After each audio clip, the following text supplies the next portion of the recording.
so on my camper, I put up a 335 watt panel up there, and then I put 2 more on this side.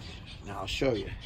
So I have 2, well, you can't really see them, but they're mounted up top. If you look, see the 2 panels right there? Those are big. They're taller than me, you know, so they're probably 6-foot panels.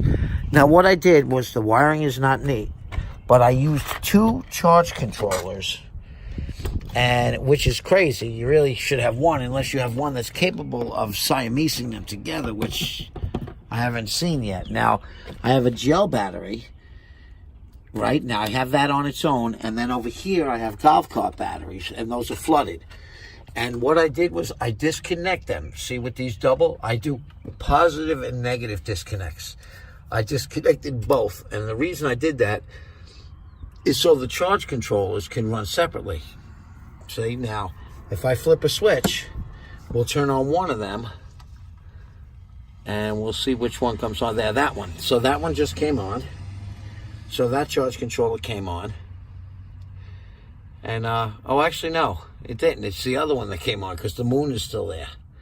So that one came on. See, so that guy came on, and that one's off. And if I want to reverse them, now I flip that one on, and there's your solar panel. Now it's showing you that it's on.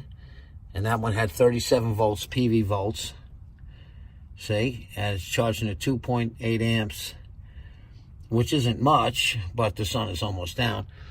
And 14.4 volts, whatever. Well, here, down here, you can see it too. And like I said, these meters are just set up real sloppy. I sloppily did this to make sure everything would work. And now I'm going to neaten everything up. And then if I want, I could bring on the second panel with this switch. Bring on the second solar panel, and it'll kick on. Now, what I've noticed was, see, that's 36 volts there. Now, what I've noticed was, if I turn this on, and I bring the batteries together, now this one's set up for gel, so I have him on my gel batteries, and I have this one set up for the flooded batteries. So it's separate. It's kind of weird mixing and matching like that, but I'm slowly switching over. As my batteries go bad, I'll switch them out. Now, if I bring them together, what it does is it'll whack out something. Like, I'll show you what I'm talking about. If you bring them together, actually, look at that. That one turned off completely. See, he turned off completely, and now that one took over. And that's what's going to happen if you don't have a charger that's meant for it. Now, I'm going to turn it off. No, it came back on by itself.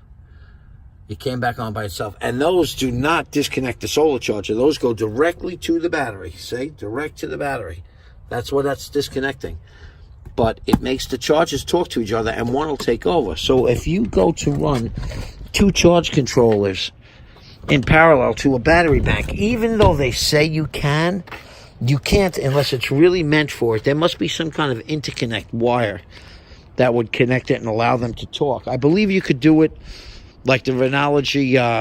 They have a Rover 100, and I think you can combine that with the 60, with the 80, I think, or the 60. You could combine those two, I think. But the ones I have, you can't combine. But I did them separately. So I did them, and look, I'm not plugged in. I'll show you. Now, I did them on separate battery banks. See, I'm not plugged in. So I'll plug that in when I'm going to get my refrigerator cold when we're going to go camping. But the reason that I chose to do that was I kind of like it better. I have that gel batteries as a backup. So if one of my batteries die at night, I could flip to the other ones, because you don't want to bring them below 50% anyway. So, you know, when I charge them, I could charge them separately, completely separate from the camper. So I could pick which ones I want to feed the camper and which ones I want to charge, or, you know, vice versa. And it works out good. Instead of buying one very expensive charger to handle 100 amps, I did it with like 240 amp chargers. So, all right. I hope that helped anyone trying to figure out what they were doing with that.